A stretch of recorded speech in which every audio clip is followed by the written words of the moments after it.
Olá pessoal, que a graça e a paz de nosso Senhor Jesus sejam abundantes sobre a vida de vocês.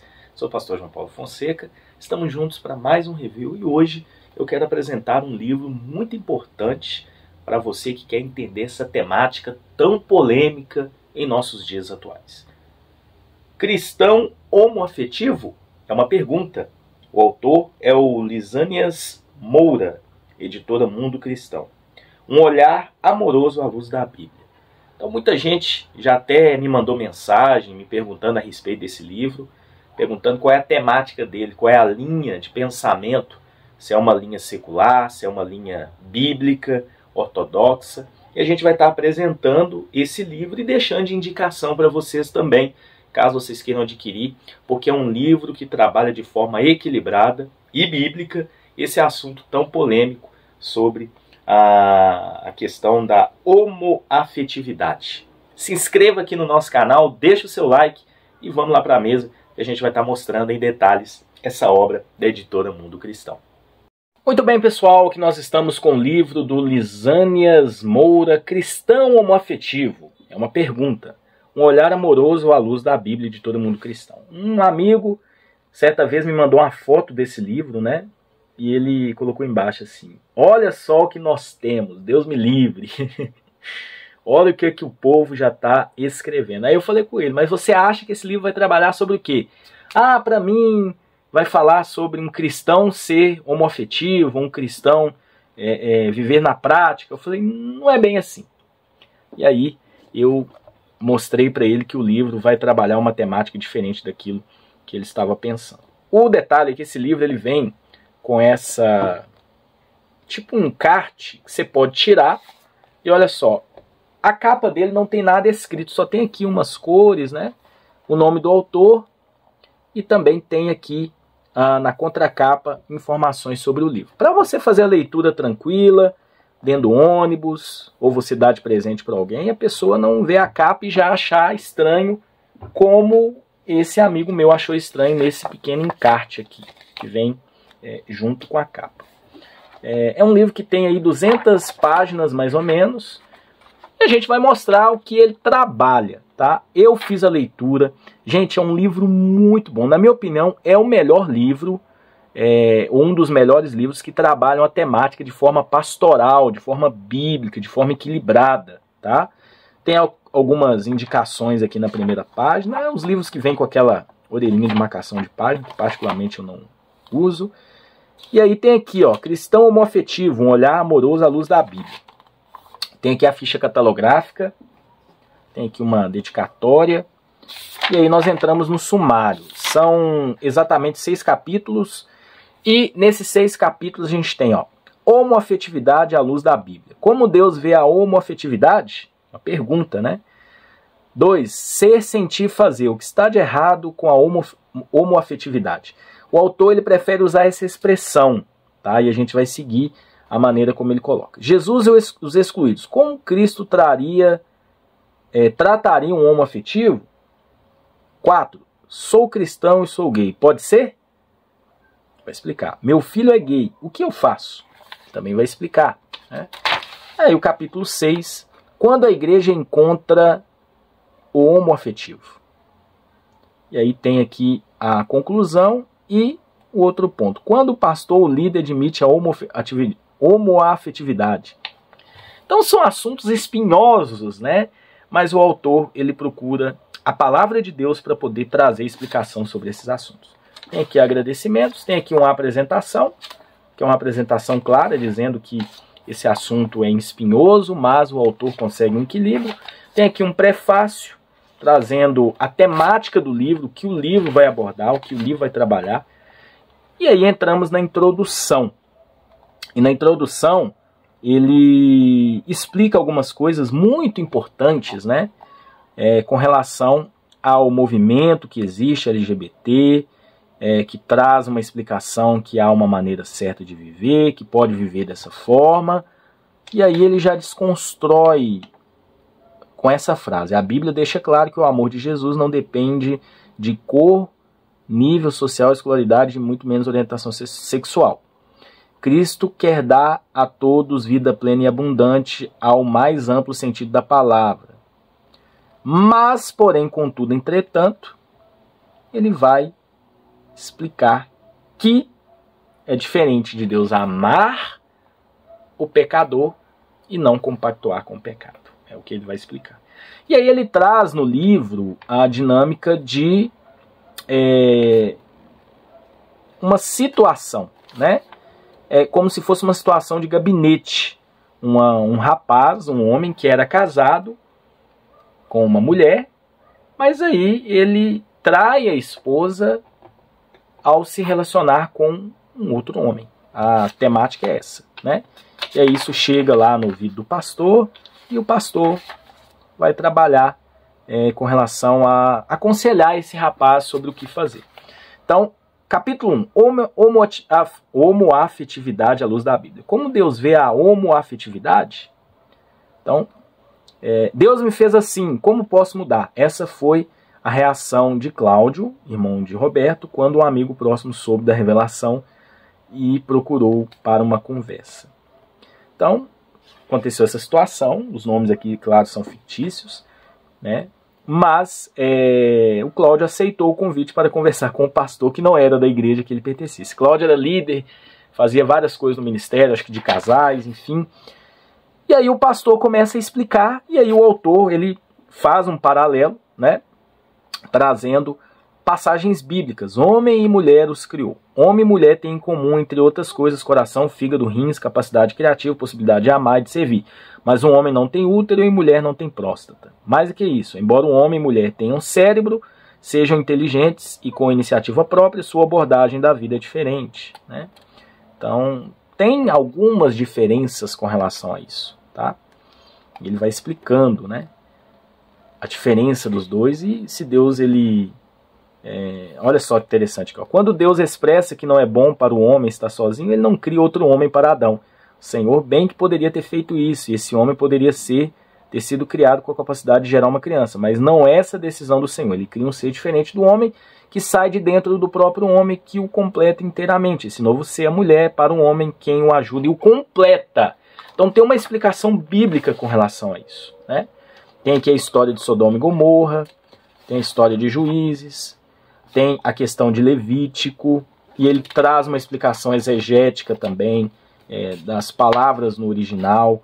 Ele vai dentro das escrituras, ele explica a questão, e aí tem o diálogo, né, sobre, ele volta aqui àquela situação lá do rapaz conversando com o pastor. O rapaz coloca um texto que aparentemente traz um relacionamento homoafetivo, o pastor lá fala que não, e aí tem a explicação sobre isso. Davi e Jonatas, tem uma explicação exegética que não, eles eram apenas amigos, havia uma amizade forte entre eles. Aí tem aqui um contexto maior de Romanos 1, ele também explica esse contexto, tem uma explicação bíblica, tem aqui 1 Coríntios 6 e 1 Timóteo 1. São os textos bíblicos que vão apresentar, ele vai no original.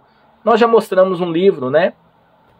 A Bíblia Prática Homossexual, da editora Vida Nova, que também explica bem sobre isso. Então, aí vem o capítulo 2, ser, sentir, fazer. O que está de errado com a homoafetividade? Volta aquele diálogo do pastor com o rapaz, mas ele explica, né? Criados à imagem de Deus. Se uma pessoa, por exemplo, luta com a pornografia e alguém lhe pergunta quem ela é, e não ouvirá como resposta, eu sou um pornográfico. Da mesma forma, se alguém luta com fantasias sexuais adúlteras, não se classificará como adúltero. Então, a diferença da luta contra um sentimento, uma prática que a Bíblia diz que é pecado, e a questão de você viver. Então, por isso que ele explica o ser, o sentir e o fazer. E ele explica que a queda estragou a imagem de Deus na humanidade, mas a pessoa continua tendo a imagem, mesmo que distorcida ali, né? Então, como Jesus nos reconstrói? Ao crer em Jesus, ganhamos uma nova identidade diferente que tínhamos com decorrência da queda. Quando e como isso acontece? E quando isso acontece, nossa luta contra o pecado termina. Então, o conceito bíblico da reconstrução da imagem de Deus em nossa vida afetará profundamente nossa capacidade de escolha. Não somente isso, proporcionará a cada indivíduo recursos necessários para a luta contra a escravidão do pecado. Interessante, né?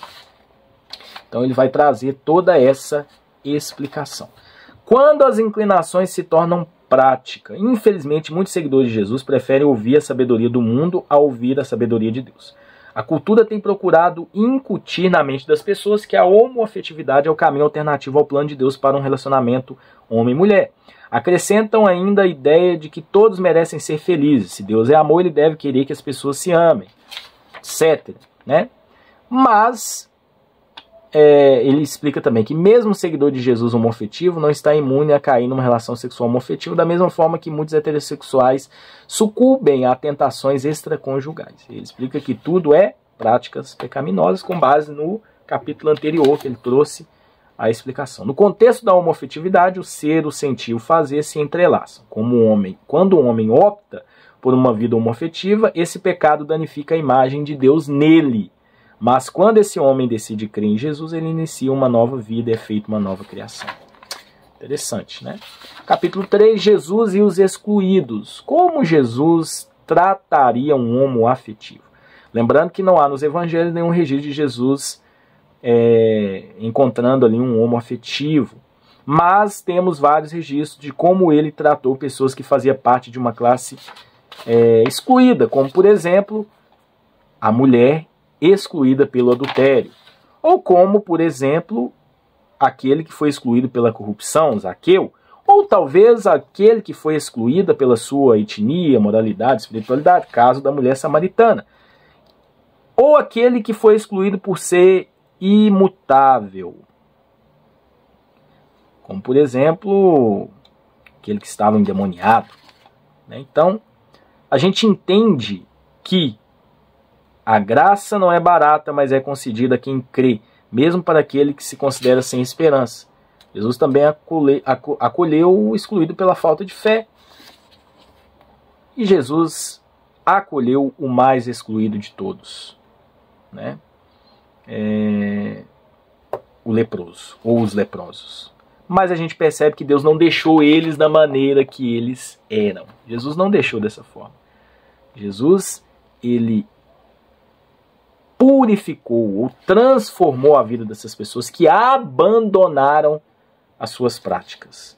Então, há casos, por exemplo, né, que Jesus acolheu mesmo aqueles que não queriam ser acolhidos, que não optaram por mudança de vida. E aí Jesus, né, se entristeceu porque foi uma escolha dessa pessoa, no caso aquele jovem rico. Então, ele explica essa situação, por quê? Porque há num contexto secular que não, a gente deve ficar da maneira que a gente quiser, que Jesus ama todos, mas Jesus não ama tudo, no sentido de Jesus não amar o pecado. Todos os excluídos, ou aqueles que eram tidos pecadores, na Bíblia, Jesus ele trouxe uma nova vida, onde haveria arrependimento e mudança de comportamento. Então, quando pensamos no acolhimento de Jesus, também precisamos ter em mente que ao acolher os excluídos, ele não ignorou o pecado deles, como se o que estivessem praticando fosse algo que não precisavam se arrepender e deixar de praticar. Quando saiu da casa de Zaqueu, Jesus deixou ali um novo homem, aquele cobrador de impostos, e conheceu seu estilo de vida incorreto, e no seu caso o arrependimento foi expresso pelos reparos que ele promoveu. Sua ganância foi substituída por um coração generoso que demonstra não só arrependimento, mas mudança de vida. Ponto final. Aqui não tem discussão, né? Então Jesus ele deixa claro nisso. E o autor ele foi muito claro. E aí tem essa questão, nascido gay ou predisposto à homoafetividade. Ele também explica, né, com relação a essa questão de nascer gay, né? E ele entende, e nós entendemos que há um comportamento nisso, não questão da pessoa nascer. É questão de nascer com a propensão ao pecado que todos nós nascemos, né? Então ele é muito claro, ele também é bem assim equilibrado, não é um livro que vai promover preconceitos ou atacar as pessoas. Ele está falando de uma prática que segundo a Bíblia é pecado, mas que há a possibilidade de uma transformação em Jesus. Então, se não agrada ao Senhor, é preciso admitir que houve erro, estabelecer a firme resolução e procurar não cometer aquele pecado. Isso é arrependimento. Sem confissão nada é perdoado, mas sem arrependimento nada muda, o comportamento pecaminoso continua, né? Então, aí ele vai explicar, começa tudo na mente, as influências externas, um sentimento, um desejo, e aí vira um comportamento, uma prática, né? Capítulo 5, se meu filho é gay, o que eu faço? Então, num dos aconselhamentos, o rapaz levou sua mãe para conversar com o pastor, né? E aí há algumas situações que também devem ser trabalhadas pelos pais. Então ele explica também a maneira que os pais devem se portar com relação a isso. Claro que vai haver sofrimento, vai haver dificuldade, mas os pais têm que ter um equilíbrio com relação a isso, porque senão os pais acabam, vamos dizer assim, né, excluindo o filho da vida deles, sendo que não é essa que a Bíblia apresenta. Então, é uma explicação muito boa. 6. Quando a igreja encontra um homoafetivo, o que a igreja deve fazer? Né? Esse homem, essa pessoa já vai para o inferno, não quero ajudá-la. Não, mas não é isso que a Bíblia apresenta. E aí, com muita temperança, ele explica um equilíbrio com relação a isso. Né? O evangelho é para todo tipo de gente, o alvo é ser como Cristo e deve sim pregar uma mudança de comportamento com muito amor, mas sempre com firmeza. A verdade é essa. Então, é a igreja de samaritanos, a começar pelo pastor. Infelizmente, muita igreja evangélica não sabe lidar com situações assim, né? Muitos evangélicos, muitos pastores não sabem. Mas tem que ter um olhar pastoral, sempre visando o quê? A reconstituição, a transformação, o arrependimento daqueles que vivem nessa prática, né? E se não houver, infelizmente essa pessoa não vai desfrutar de fato de uma vida transformada em Cristo. Então a conclusão, a esperança que Jesus oferece, mantendo a decisão da escolha pela identidade em Cristo, e aí ele explica também com muito teor pastoral, e inclusive tem situações, né, quando um pastor, um líder, admite a homoafetividade, né? Meu Deus, é outra situação que ele vai abordar, e como isso deve ser tratado, como isso deve ser lidado na igreja, enfim. Então ele vai dar dicas e instruir também. Aí tem aqui algumas perguntas frequentes que acontecem, né? Como falar com o cônjuge quando a pessoa tem sentimentos ou desejos homoafetivos, né? Tem algumas perguntinhas, né? O que significa ser realmente gay? E aí aqui no final a gente tem algumas notas, né, lá dos capítulos e algumas referências bibliográficas também, informações sobre o autor. O Lisânias Moura é pastor sênior da Igreja Batista do Morumbi, em São Paulo, desde 2004. Então, esse é o livro, né, Cristão Homoafetivo, um olhar amoroso à luz da Bíblia, do Lisânias Moura. Na descrição do vídeo eu vou deixar o link para você estar adquirindo, para você estar comprando, presenteando, enfim, para ajudar pessoas que talvez estão vivendo aí situações que precisam de um olhar dentro da palavra de Deus para resolver essas situações, principalmente a prática da homoafetividade, né, que segundo as Escrituras é uma prática pecaminosa. Que Deus abençoe vocês e até um próximo vídeo, se Deus assim permitir.